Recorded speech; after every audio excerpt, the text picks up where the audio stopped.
Hello, I hope you are well. In this video we will see what is your most ridiculous trip to the principal's office. Welcome to the Question Answer channel, the channel where you will find the answer to everything.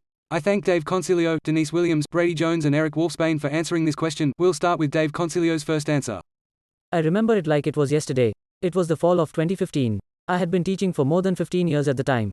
I got an emergency call from the principal. David, we need you in the briefing office immediately. It's an emergency. Sure thing, sir, but I've got a classroom full of students. We'll send a sub down. Please come here right away. I rushed to the office. Was someone hurt? Was my family okay? My head was racing. I arrived to find all four principals, a student of mine, and her mother. Hello, what's going on? Have a seat, Mr. Concilio. I sat down, bewildered. Is it true, my principal began, that you told Molly that she wasn't going to graduate? At first, I draw a complete blank. That sure doesn't sound like me. Oh, I know. No sir, I told her that she needed to start coming to chemistry because she was getting a failing grade and chemistry is a graduation requirement. Long pause. Don't you think you should have said that in a different way? I thought long and hard about that one. On the one hand, I thought there was nothing wrong with what I said. On the other hand, I like having a paycheck. I suppose I could have been a little more sensitive about my phrasing. But I really just don't want Molly to fail chemistry. She's been absent almost every single day, and it's really hard to pass that way. Is her attendance really that bad? At this point, an assistant principal pulled. We continue with Denise Williams's answer. It was 1973. The principal was standing right there as I was having a drink from the water fountain when this strange boy came up and grabbed my cooch. Without thought, I turned around and spit water on him. The principal grabbed my arm and dragged me into his office, screaming at me for my unladylike behavior. His position was that boys grab strange girls in places they're curious about and I should take that as a compliment rather than assaulting him by spitting water on him. I told him if a boy I knew grabbed me there I would likely hit him if I had nothing to spit on him like some water in my mouth. He told me if I didn't want boys grabbing me, I should cut my hair short like a boy's hair. My hair was below my waist. Then he suspended me for assaulting the boy and called my mother to pick me up when I refused to let him buzz my hair. My mother did not think this was cool at all, especially when he explained to her that pretty girls should expect to be groped by strange curious boys, and if she didn't want it to happen, then she would cut my hair short like a boy's. The shorter the better, while a crew cut, what they called buzz cuts back then, was best. I have never heard anyone scream so loudly or violently as my mother did when she leaned over his desk and yelled right in his face what she would do to him if it ever happened again, but I was back in school right after that. What do you think? We will continue with Brady Jones's answer.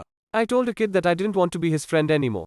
He was in the general ed. For kids with disabilities program. I have nothing against disabilities, but it's important to the story, and I was his assigned buddy. This assignment thing was never really discussed or official, but it was there. I could not get away from this kid, no matter how hard I tried. He took great pleasure in making me miserable. I was forced to do group work with him almost every year in elementary school. Almost every single time, he would refuse to do the work. This would drive me crazy and I would end up doing it by myself at home. These projects were designed for 3 or 4 people, and I was stuck in a group with just this kid. The day it was due, he would come in early with the finished project that his parents made for him and claim that I refused to work on it with him. I would get in trouble. I would be accused of bullying whenever I tried to hang out with other people. He would put blackberry juice around his eye and claim that I punched him. The administration obviously didn't believe him, but I was lectured anyways. I would get in trouble, not be allowed to go to recess, because I would hang out with other people outside of school. Everyone in his program had an adult aide. His would treat me like I was stupid, constantly telling me that I had no future and would never amount to anything. She started saying this stuff to me in 4th grade and continued for the next few years. This is only some of the shit that happened to me because of him. One day, I told him that I wasn't going to be his friend anymore because friends don't make friends feel sad. I remember I used those words exactly. I was called into the principal's office to be reprimanded for bullying. When I asked how I was in any way bullying this kid, the principal said, "You're making him feel sad." The next day, I was talking to some actual friends who were also forced to be friends with this kid. We were all sick of him, so we, in our brilliant 5th grade minds, created a fake club that only had enough memberships for us. In our minds, we weren't excluding him. There just wasn't enough spots for him. We were all called into the principal's office again. My friends blamed me so much for actual friends, and I was yelled at again for bullying. I finally stopped giving a shit in 6th grade and just had meltdown after meltdown. Of course, I was still forced to be this kid's friend by having literal adult supervision, making sure that I sat with him at recess and lunch and work with him on projects. But I stopped doing the work. His parents were gonna do it anyways, so there was no reason for me to do it. I would punch trees until my knuckles were bloody cause I couldn't punch him. I was in the principal's office almost every day for acting out. Everybody either bullied or ignored me. I had no real friends. A kid even smashed my head into the handball court wall, and I was the one who got in trouble. Now, I'm in high school. The same shit has happened, but the principal knows that if I did something wrong, I was just defending myself. It's the wise principal I have to look out for now. I just refuse to go to her office when I get the summons slip. Nobody takes class time away from me. Nobody. We can continue with Eric Wolfsbane's answer. I was in 5th grade. This kid who hated me jumped me while I was sitting at a table in art class, doing my assignment, which was drawing. He managed to impale his face on the pencil I was using next to his eye.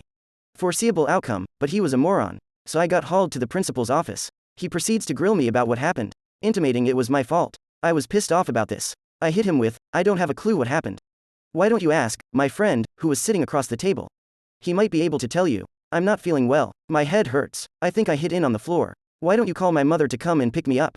I think she should probably take me to a lawyer to have it checked out.